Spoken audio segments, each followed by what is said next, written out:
In September 1991, shortly after the end of the Cold War, a cabal of elite bankers and intelligence spooks led by George H. W. Bush financed a $240 billion covert operations war chest through the purchase of 10-year securities that, as it happened, were scheduled to come due on September 12, 2001.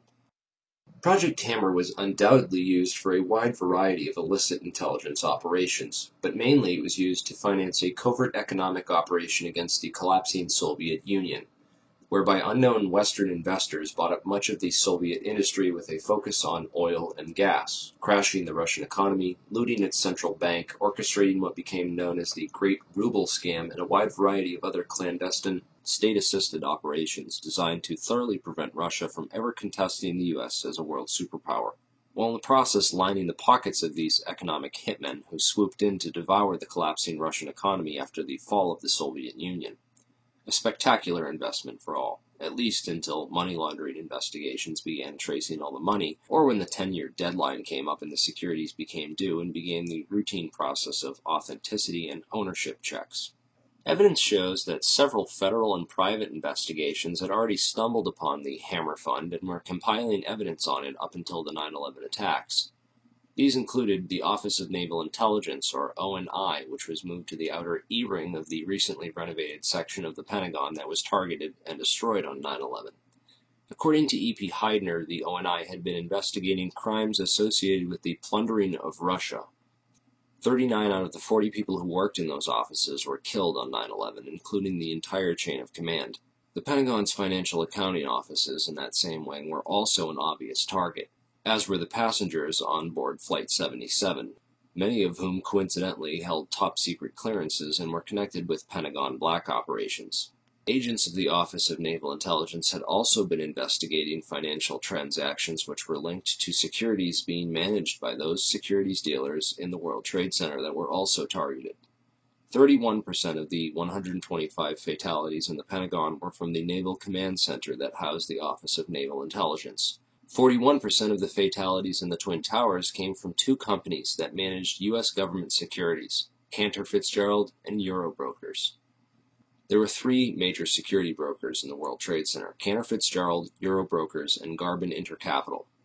At 8:46 on the morning of September 11th, Flight 11 flew directly into Marshall McLennan's secure computer room in the North Tower, right below the floor on which Cantor Fitzgerald was situated. Cantor Fitzgerald was the largest security dealer in the U.S. Shortly after that, a massive explosion went off just under the FBI offices in the North Tower on the 23rd floor. Fires were reported on the 22nd floor at 8:47. There were also explosions and subsequent fires reported at Garbin Intercapital on the 25th floor and in the basement of Tower 1 as well. Shortly thereafter, at 9:03, Flight 175 hit the South Tower right below the floors on which Eurobrokers was situated. In all three cases, the explosive, fiery destruction consumed the offices and the several floors above, destroying files and trapping victims inside. In the midst of all this, Building 6 was destroyed by an explosion that took place before either tower fell. This secondary explosion took out a portion of the building which just happened to include the El Dorado Task Force's offices. The El Dorado Task Force was an interagency money laundering watchdog group responsible for coordinating all major money laundering investigations in the U.S. In the immediate aftermath of September 11th, these groups would be redirected to investigate terrorist financing. Building 6 was located directly between the North Tower and World Trade Center Building 7. While large portions of World Trade Center 6 were gutted by explosions and later by falling debris from the North Tower, the building itself did not suffer a global symmetric collapse at near freefall acceleration as did Buildings 1, 2, and 7. FEMA photographer and 9/11 whistleblower Kurt Sonnenfeld took some interesting pictures of the U.S. Customs vault in the basement of World Trade Center 6, which was found completely empty and left with the door wide open. All of its contents appear to have been looted during the attacks. There is also evidence that gold was being looted from the vaults beneath World Trade Center 4. There were several early reports of a 10-wheel truck packed with stolen bullion caught fleeing World Trade Center 5 when the vehicle had become stuck on a collapsed ceiling brace, forcing the driver to flee the scene. Many researchers have stumbled across one or two of these anomalies from time to time: the empty vaults, the secondary explosions, the fireproofing upgrades on the exact floors coinciding with failure and impact in the towers, the suspicious power downs and evacuation drills, the World Trade Center tenants and security firms like AIG, Marsh & McLennan, and Kroll, and their close ties with the intelligence community, etc., etc. These anomalies are not unrelated, but nevertheless became lost inside the chaos of that September morn, the aftermath, and subsequent cover-ups. Okay, so what does all this mean? Overall, a critical mass of brokers from the major government security brokerages in the Twin Towers had to be eliminated to create chaos in the government securities market.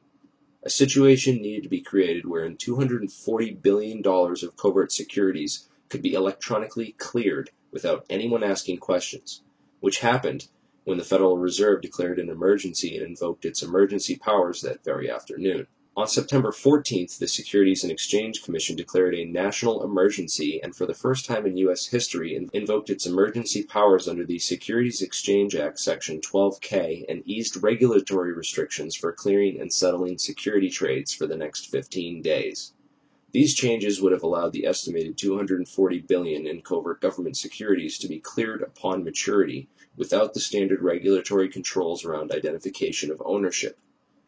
The towers needed to be demolished to create a big enough mess that the illicit activities taking place behind the scenes that morning could be hidden in the confusion of that day. Okay, now let's talk a little bit about who did it and how. 9/11 whistleblower Richard Andrew Grove was a software salesperson for a company called Silverstream. Silverstream's technology was on the cutting edge of Internet solutions, offering software to web-enable the critical business functions of Fortune 500 companies, basically integrating and making available on the web the disparate legacy applications and mainframes while simultaneously streamlining workflow and traditional paper processes, with an end result being a lower cost of operation and more efficient transactions. Silverstream had built Internet transactional and trading platforms for Merrill Lynch, Deutsche Bank, Bankers Trust, Alex Brown, and Morgan Stanley, to name a few. Leading up to 9/11, Silverstream was designing specialized accounting software for a major client, Marsh & McLennan. Marsh is the world's largest insurance brokerage and was located right below Cantor Fitzgerald in the North Tower. Approximately 295 Marsh employees were murdered that morning, along with other innocent victims and employees who either knew too much or too little about their chosen work environment.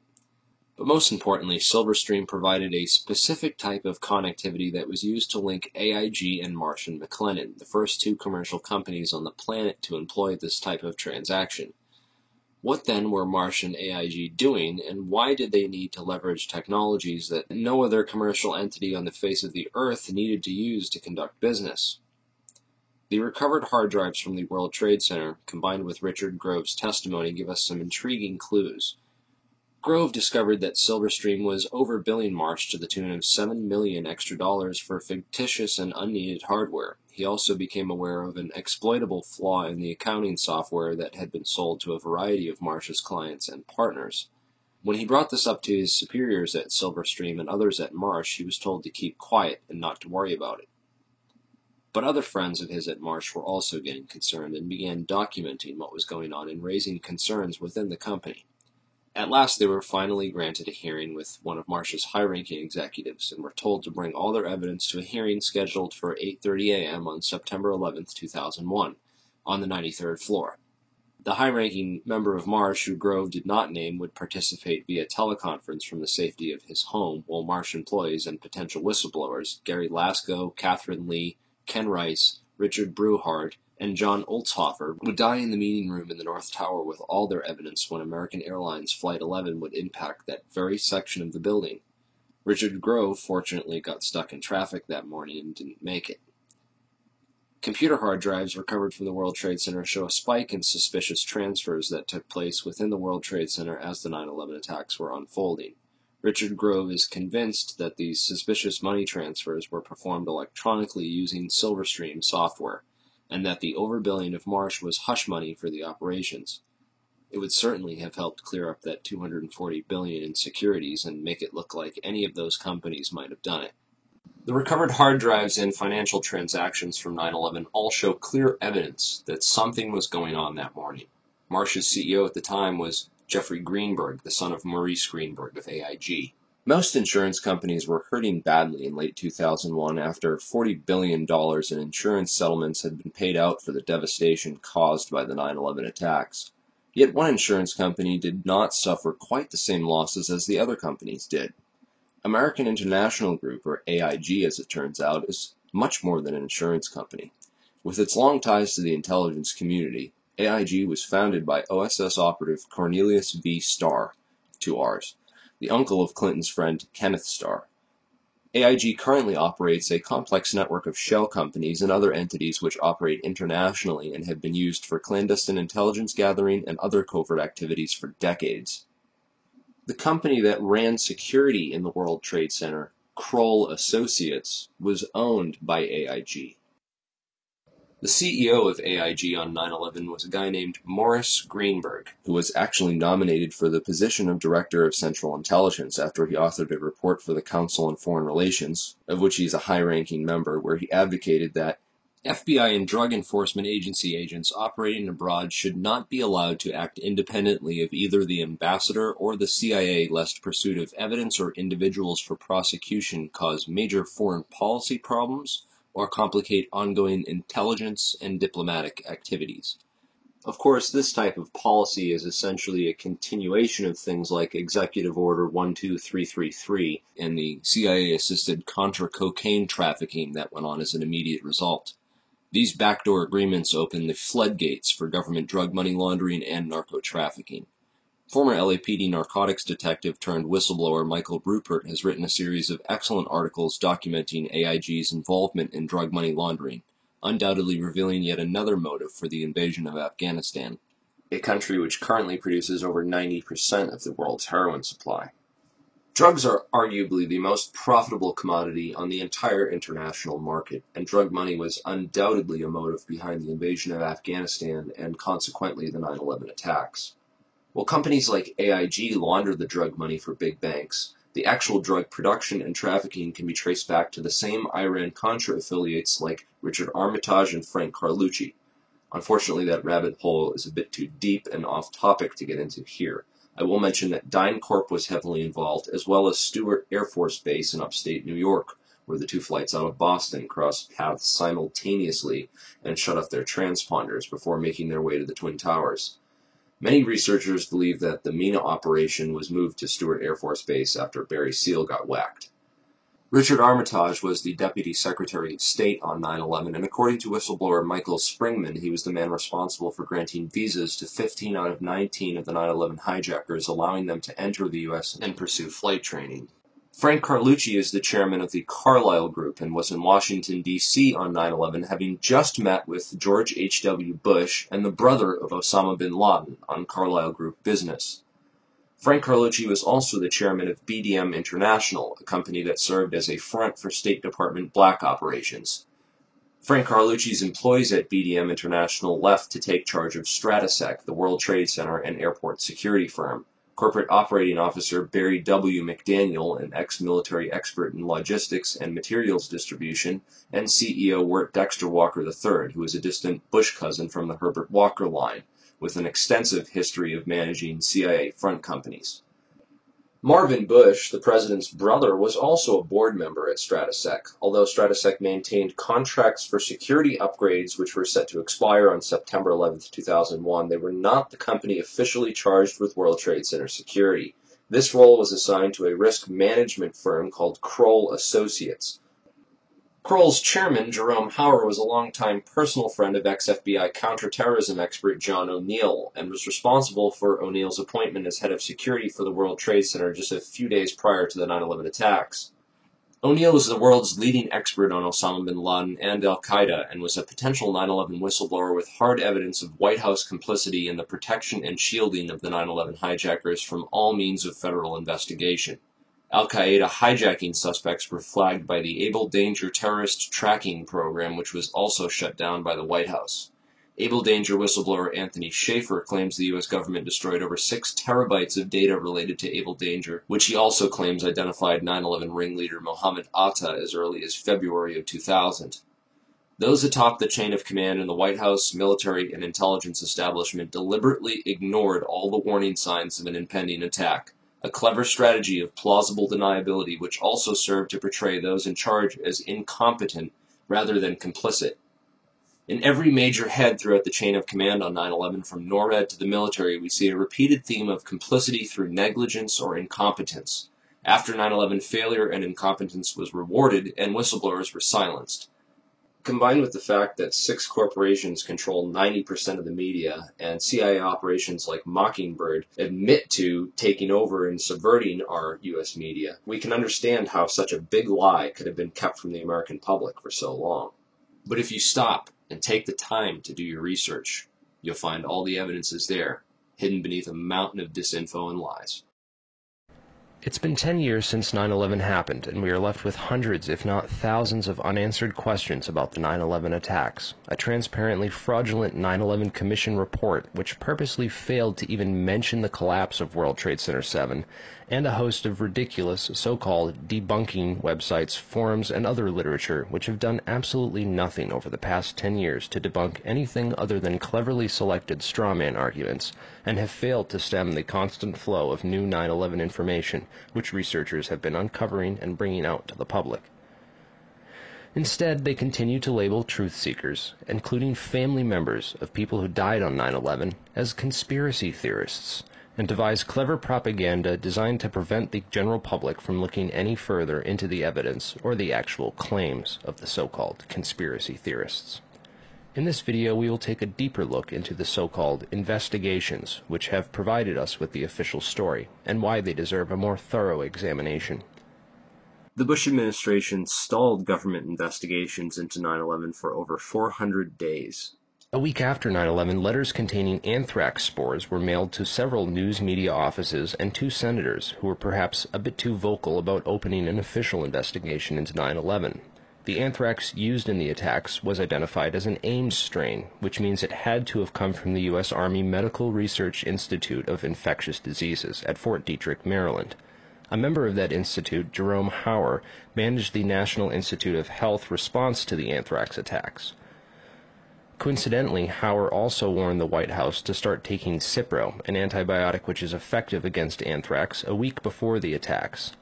Jerome Hauer also happened to be a managing director at Kroll Associates, which ran security at the World Trade Center up until the weekend before 9/11, when that role was personally handed off by Hauer to FBI agent John O'Neill, who would later die in the attacks, drawing strong suspicion that he was set up due to his knowledge of Al-Qaeda and the 9/11 hijackers, whom he was blocked from investigating while he was working at the FBI. In January 2002, President Bush personally asked Senate Majority Leader Tom Daschle to limit the congressional investigation into the events of September 11th. The Bush administration only formed the 9/11 Commission after being prodded by the victims' families, who lobbied Congress for over a year to open the investigations. When the Bush administration finally did open a 9/11 investigation, it was described by some members as set up to fail. The President has said only a minority of the Commission can see a minority of the documents, and then they have to clear what they're going to say to the rest of the Commission with the White House. If you're one of those 4 that gets to see these documents, would that change your opinion? No. They don't want any more eyeballs to see their documents than they can possibly get away with. It's a scam. It's absolutely disgusting. They even attempted to appoint Henry Kissinger, a known cover-up mastermind, as head commissioner. He resigned after victims' family members asked him sensitive questions about his connections to the bin Laden family and the Carlyle Group. Philip Zelikow wrote the conclusions for the report before the investigation ever began, and even then any areas which did not support the official story were neither mentioned nor investigated by the 9/11 Commission. 6 out of 10 members of that commission have discussed on record how the government lied about the official story, and 70% of the questions posed by the victims' families were never answered or officially investigated. It's important to look at what happened to the evidence from 9/11. The day of 9/11, most of the FBI was in Monterey, California on an agency retreat. Let's go to our State Department correspondent, Andrea Mitchell. Andrea, what can you tell us? Well, this from the FBI. The State Department has been evacuated. There was a meeting going on in the Operations Center. Other top officials were in the Situation Room at the White House. Colin Powell is in Bogota, Colombia, on a 2-day trip. But this very interesting information, Katie, Matt, and Tom, from the FBI, they had been operating a massive exercise from their hostage rescue unit All of their top teams, about 50 personnel, helicopters, equipment, were in Monterey, California for the last 2 days, scheduled to fly back today commercially. So all of those people are out of place. It's fair to say, according to sources that we've talked to here at NBC, that the FBI rescue operations and other FBI operations are really in chaos right now because they can't reach their officials in New York. All of their phone lines are down, and now you've got all of their special experts on this stuck in Monterey, California, trying to get a military flight back because there are no longer commercial flights. So they are seriously out of pocket, and there is a real breakdown of the FBI anti-terror coordination team, which is, of course, the principal team that would lead any effort and was so effective under Jim Kallstrom in New York City during the World Trade Center bombing and the TWA explosion, which, of course, turned out not to be terror. Andrea, is the State Department... This was essential for keeping the more experienced and honest members of the agency as far away from the crime scene as possible, while other agency insiders could be assigned to the investigations before their counterparts returned. Federal authorities such as FEMA and the CIA took immediate control over the crime scene and began whisking away evidence that very same night. Turner Construction, one of the primary contractors at Ground Zero, occupied the 38th floor of the North Tower and was involved in performing the fireproofing upgrades inside the towers. It has been noted that these upgrades were completed in the 3 years before 9/11 on floors that match up almost identically to the floors of impact and failure on 9/11. Once the cleanup was fully coordinated, the operations were consolidated under the control of two primary contractors, AMEC Construction Management and Bovis Lend-Lease. These are the two companies that were originally assigned to the areas of Ground Zero that included the North Tower, AMEC, and the South Tower, Bovis. A truly surprising fact is that at the time of the attacks on 9/11, AMEC had just completed a $258 million refurbishment of Wedge 1 of the Pentagon, which is exactly where American Airlines Flight 77 impacted that building. Arguments over the size of the hole of the Pentagon and whether it was a plane or a missile are, in my opinion, a convenient distraction from the much bigger picture of why that section of the building was targeted and by whom. On September 10, 2001, Secretary of Defense Donald Rumsfeld announced that $2.3 trillion in unadjusted funds were missing from the Pentagon budget. The very next day, the offices whose responsibility it was for tracking that money down were destroyed when American Airlines Flight 77 impacted that very section of the building. The only off-site backup for the Pentagon's black budget financial records was a secure federal office building in the World Trade Center complex. Strangely, it too was destroyed on 9/11. World Trade Center 7 was the largest CIA headquarters outside of Langley, Virginia, and housed offices involved in several large-scale federal investigations into massive stock market and accounting fraud.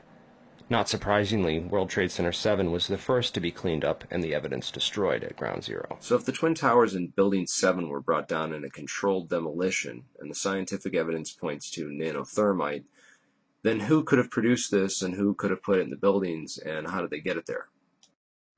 In the impact zone of the North Tower was a company called Marsh & McLennan, which at the time was the world's largest insurance brokerage company. One of Marsh's executives was a guy named L. Paul Bremer, who was also the chairman of the Congressional National Commission on Terrorism from 1999 to 2000, and the U.S. ambassador at large for counterterrorism from 1986 to 1989. Instead of going to work on the day of 9/11 and dying inside the towers with hundreds of his employees, Bremer decided to go on MSNBC and tell the world that Osama bin Laden was behind the attacks and possibly Iraq and Iran, and then he demanded the most severe military response we can come up with. L. Paul Bremer was called away from Marsh in 2003 to become the Iraq occupation governor, a role he has been widely criticized for. So Bremer not only worked inside the buildings, but had offices directly in the impact zone of the South Tower where Flight 175 would hit. He missed work on 9/11 to give us the official story on national television, and went on to be the Iraq occupation governor. You really can't get more connected to 9/11 than that. Oh wait, you can, sorry. I forgot to mention that Bremer was also the former manager for Kissinger Associates. He was a member of the board for Akzo Nobel, the parent of International Paint Company, which produced a fireproofing application for skyscrapers called Interchar. Bremer was also on the International Advisory Board for the Japanese mining and machinery company Komatsu, which at the time had been involved in a joint venture agreement with Dresser Industries, the oil services intelligence front where Prescott Bush Sr. and George H.W. Bush got their start with Neil Mallon. Anyway, the Komatsu Dresser mining division operated from 1988 to 1990 1997, and in July 1996 it patented a nanothermite demolition device that could, quote, demolish a concrete structure at high efficiency while preventing a secondary problem due to noise, flying chips and dust, and the like. As many of you know, residues of thermite, a highly energetic chemical mixture, have been confirmed in samples of World Trade Center dust, and the use of thermite at the World Trade Center was also revealed by environmental data. See the description for more links and sources. Scientific Applications International Corporation, a defense contractor with expertise in thermite-related technologies, played a large part in the NIST World Trade Center investigation. A few other names and companies inside the Twin Towers also worthy of further investigation include Craig Stapleton, who is married to Bush's cousin Dorothy Walker Bush. Stapleton was the president of Marsh Real Estate Advisors from 1982 to 2001. He was a member of the board of directors for Cendant, that was charged with massive accounting fraud in 1998, and went on to join Winston Partners, a privately owned investment firm founded in 1993 and led by George W. Bush's brother Marvin. Other very powerful and well-connected people worked in senior management at Marsh. These included Stephen Friedman, a senior principal at Marsh Capital and former partner at Goldman Sachs, who later became George W. Bush's top economic advisor. Friedman was also a member of the Brookings Institution, the Bilderberg Group, the Foreign Intelligence Advisory Board, and the board at In-Q-Tel, the investment firm founded by the CIA in 1998. In-Q-Tel invests in state-of-the-art technologies related to defense and intelligence work, including nano and chemical technologies, according to its website. In another interesting coincidence, Friedman belonged through Cornell University to a secret society called Quill and Dagger, the membership of which includes Paul Wolfowitz, Sandy Berger, and Stephen Hadley. Wolfowitz, the neocon Deputy Secretary of Defense in the Bush administration, was the author in 1992 of the Wolfowitz Doctrine of preemptive warfare. He also made comments about a surprise-like Pearl Harbor months before 9/11 and met with Pakistani ISI General Mahmoud Ahmed in the week before 9/11. Berger, the national security advisor to President Clinton, was later caught stealing documents from the 9/11 Commission investigation. Berger was also the boss of White House counterterrorism czar Richard Clarke, and together with Hadley, who was Condoleezza Rice's deputy, was responsible for delaying or obstructing Clarke's plans to stop al-Qaeda in January of 2001. Jeffrey Greenberg resigned from Marsh & McLennan after being accused of serious financial crimes. The first plane of 9/11 flew directly into his company's secure computer room in the North Tower. Jeffrey Greenberg is a member of the Brookings Institution and the Trilateral Commission. Jeffrey Greenberg rose quickly through management at Marsh, having come there directly from AIG in 1995, and then becoming CEO just 4 years later. At Brookings, Greenberg hobnobbed with Lee Hamilton, co-chair of the 9/11 Commission. There's also Jim Pierce, another Bush cousin, who was managing director of Aon Corporation, who, according to the NIST report, modified unknown sections of Floor 83 in the South Tower in 1997. Jim Pierce had arranged a meeting on the 105th floor of the South Tower for that morning. Pierce survived that day, despite the fact that 12 people came to the meeting in the South Tower and 11 of them died. The location of the meeting had been changed the night before to the Millennium Hotel, where Pierce watched the South Tower as it was hit by the aircraft. Apparently, the meeting attendees were not all notified of the change in location. Another interesting character is Joseph Kasputis, of Baseline Financial Service, which occupied the impact zone of the South Tower on floors 77 and 78, where United Airlines 175 impacted. Kasputis has a history of being well connected to the highest levels of government, as well as to the defense and intelligence industries.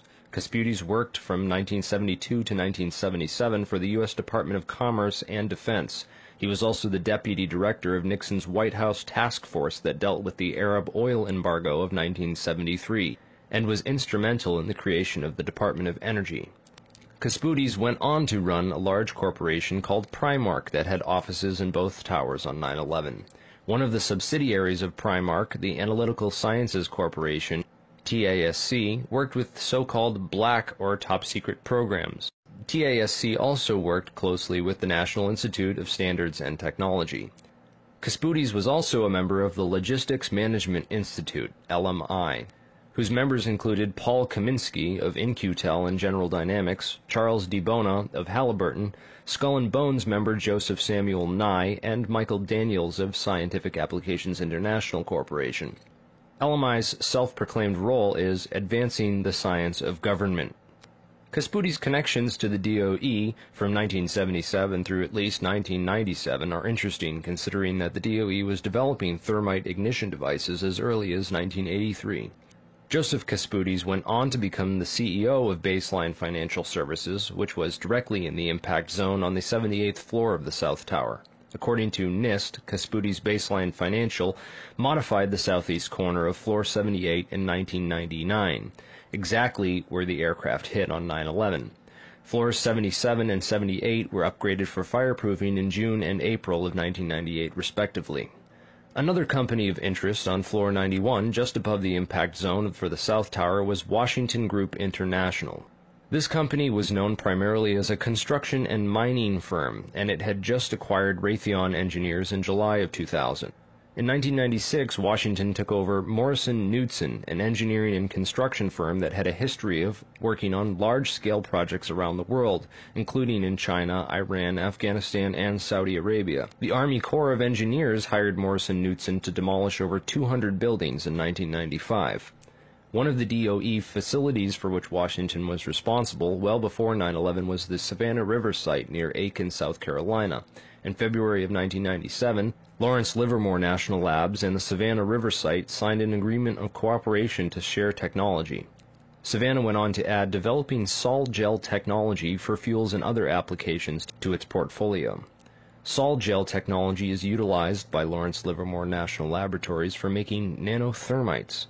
In another coincidence, Savannah River Technology staff participated in the search and rescue operations at Ground Zero by providing unique tools. Just before 9/11, Washington was going through a tough time financially and sought Chapter 11 bankruptcy protection. Securities and Exchange Commission documents show that Washington made court-ordered pre-petition payments as part of these proceedings to a number of companies, including Komatsu. Washington also made payments to Greenhorn and Omara, whose employee, Teresa McAllister, was a lead author of the FEMA and NIST reports on the World Trade Center disaster, and to Sumitomo Bank, which was closely allied with Komatsu. Building 7 was a 47-story federal office building in the World Trade Center site, which collapsed at 5:20 p.m. on the afternoon of 9/11. This building was home to the CIA, in fact the largest CIA headquarters outside of Langley, Virginia. It also housed offices for the Secret Service and the Securities and Exchange Commission. One of the most interesting tenants, however, was then Mayor Giuliani's Office of Emergency Management and its Emergency Command Center on the 23rd floor. This floor received $15 million worth of renovations, including independent and secure air and water supplies, and bullet and bomb-resistant windows designed to withstand 200-mile-per-hour winds. Mayor Giuliani was a former U.S. prosecutor for the South District of New York from 1983 to 1989, who was in charge of investigating the terrorist financing Bank of Credit and Commerce International. After he left his job as a prosecutor to start a political career, he worked for a law firm called White & Case that actually represented BCCI. So he went from prosecuting the BCCI to working for a law firm which defended the BCCI. This was likely his foot in the door of this underground corporate criminal network. Giuliani would later help to destroy all the crime scene evidence from Ground Zero. Giuliani's sidekick on 9/11 was Police Commissioner Bernard Kerik, who appeared to be coaching some of Rudy's actions that day, keeping him away from the media and even answering questions for him about explosives in the buildings. In fact, Bernard Kerik gave us the first official government pronouncement that no explosives were involved in the destruction of the World Trade Center buildings. Kerik's department was also the same one that found that pristine, completely undamaged hijacker's passport, which survived a plane impact, and Fireball, which destroyed 2 titanium black boxes and 3 towers. Yeah, Kerik would later receive a nomination from President Bush to become Director of Homeland Security, which he declined for personal and political reasons, and instead took a job training the Iraqi police force in Iraq alongside L. Paul Bremer. Both men are credited for turning Iraq into the unwinnable quagmire it is today. In February of 2010, Kerik was sentenced to 4 years in federal prison for conspiracy and fraud charges, unrelated to the crimes of 9/11, unfortunately, but it still goes to show you what kind of person he is. Definitely the kind of person you'd want inside the New York City police force during a staged event like 9/11. And lastly, we have the Pentagon. It's certainly peculiar, to say the least, that al-Qaeda terrorists hell-bent on destroying the USA would not crash their plane into the north wing of the Pentagon, where all the most important offices were, like Donald Rumsfeld, John Ashcroft, etc., and that they would instead choose to target the one section of the Pentagon that had most recently been refurbished to withstand missile impacts. It's also interesting to note that the company which completed the $258 million refurbishment to Wedge 1 of the Pentagon was also hired as a contractor to clean up Ground Zero in New York City. Wedge 1 also coincidentally housed the Pentagon's Budget Analyst Office, where DoD staffers were working on the mystery of the $2.3 trillion that was reported missing by Defense Secretary Donald Rumsfeld in a press conference the day before 9/11. The Pentagon's comptroller in charge of that money at the time was an interesting fellow named Dov Zakheim, a member of the Council on Foreign Relations, the International Institute for Strategic Studies, and a contributor to the neocon think tank Project for the New American Century. Zakheim helped write the PNAC document Rebuilding America's Defenses, in which he is credited for the line which states, "Further, the process of transformation, even if it brings revolutionary change, is likely to be a long one, absent some catastrophic and catalyzing event, like a new Pearl Harbor." Several members of the Bush administration, including President Bush himself, would later refer to 9/11 as a new Pearl Harbor. A respected and established voice in the intelligence community, his views were eagerly accepted. And Dov went from his position at Systems Planning Corporation to become the comptroller of the Pentagon in May of 2001. Perhaps not so coincidentally, it was an SPC subsidiary, Tridata Corporation, that oversaw the investigation after the terrorist attacks on the World Trade Center in 1993. SPC, according to their official website, specializes in many areas of defense technology production and manufacture, including a system developed by their radar physics group called the Flight Termination System, or FTS. This is a system used to destroy target drones, craft that would be fired on by test aircraft or weaponry, in the event of malfunctions or misses. This highly sophisticated wargame technology allows the control of several drones from a remote location on varying frequencies and has a range of several hundred miles. This technology can be used on many different types of aircraft, including large passenger jets. According to the SPC website, a recent customer at that time was Eglin Air Force Base, located in Florida. Eglin is very near another Air Force base in Florida, MacDill Air Force Base, where Dov Zakheim contracted to send at least 32 Boeing 767 aircraft as part of the Boeing Pentagon tanker lease agreement. As the events of September 11, 2001 occurred, little was mentioned about these strange coincidences and the proximity of Dov Zakheim and his group. Since there was little physical evidence remaining after the events, investigators were only left with photographic and anecdotal evidence. This is a photograph of the Flight Termination System module from their site. Note it has a cylindrical shape and is consistent with the size and shape of the object observed under the fuselage of Flight 175.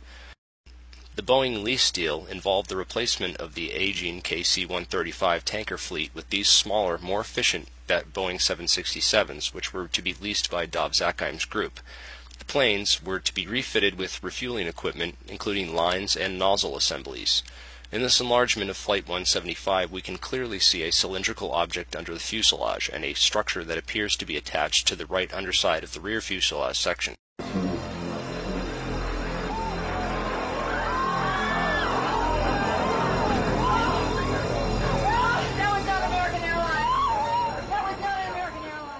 When seen in comparison, it is obvious that the plane approaching the Trade Center has both these structures, the FTS module, and the mid-air refueling equipment, as configured on the modified Boeing 767 tankers. Of particular interest is the long tube-like anomalous structure under the rear fuselage area of 175.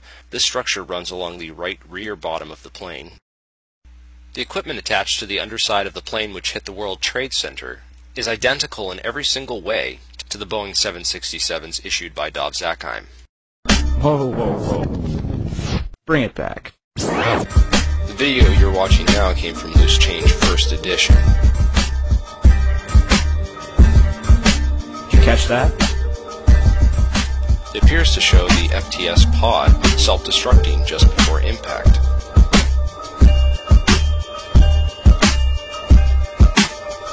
Also, notice that the flash is reflected in the fuselage of the plane.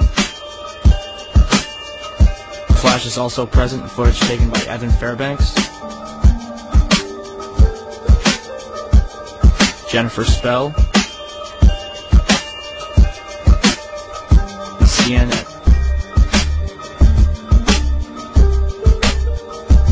Al-Qaeda certainly couldn't have added this equipment at Logan International Airport. And even if they did, the flight crew would have noticed it. So where did this plane come from? Another interesting piece of 9/11 evidence is the last 12 seconds of UA-175. Since every amateur videographer in New York City had their cameras pointed up at the burning Tower 1, the second plane strike was filmed from nearly every conceivable angle. Expert analysis of this plane leads to some startling revelations. First, there is the expertly controlled flight characteristics of this plane.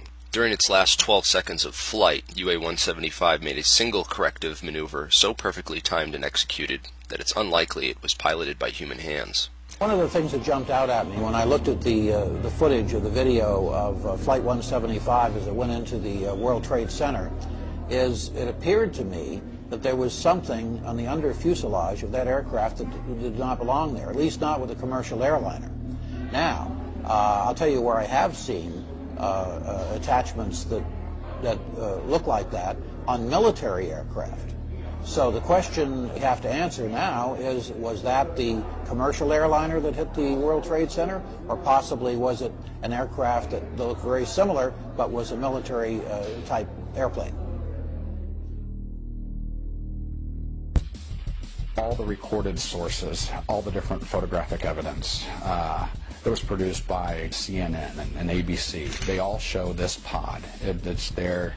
You can see it with your own eyes. And in my professional opinion, that there was a pod attached to the bottom of that aircraft, and therefore it was not United Airlines Flight 175. If you take a careful look at the flight paths of American Airlines 11 and UA-175, the two flights that took off from Boston's Logan Airport and crashed into the Twin Towers, you'll find a major clue. Not only did both these planes cross paths directly over Stewart Air Force Base, but they did so at the exact same time. Another odd synchronicity is Flight 93, which had been sitting on the tarmac delayed at the airport for nearly 40 minutes with no explanation. Originally scheduled to take off at 8:01 a.m., it was delayed until the moment that Flight AA-11 crashed into the North Tower at 8:43 a.m. Another interesting piece of evidence that ties Stewart Air Force Base to the center of this 9/11 conspiracy is the white mystery planes spotted over Washington and the Pentagon. Through careful investigation, we've been able to map out the flight paths of these two ominous aircraft, which have been identified as E-4Bs, a type of aircraft that the military uses as mobile command posts. What concerns me is that both of these aircraft took off from and landed at Stewart Air Force Base. Another interesting coincidence I found was that Flight 93 turned around directly over Hopkins Airport, and Flight 77 turned around directly over Tri-State Airport. Webster Tarpley has done some of the most thorough research into the wargame exercises that were taking place on the day of 9/11. But this white mystery plane, the Doomsday plane, what was it doing over the Pentagon and the White House on 9/11? Who was flying in that plane? What were they doing? Being the comptroller for the Pentagon and the chief financial officer, you have to kind of wonder what Dov Zakheim was doing on 9/11. And what his connections were to the $2.3 trillion that were missing from the Pentagon the day before 9/11. If anything, the individuals and organizations outlined in this video are at least as suspicious as the 19 hijackers themselves. They have nothing on us. I don't shoot. Book 'em, Dano.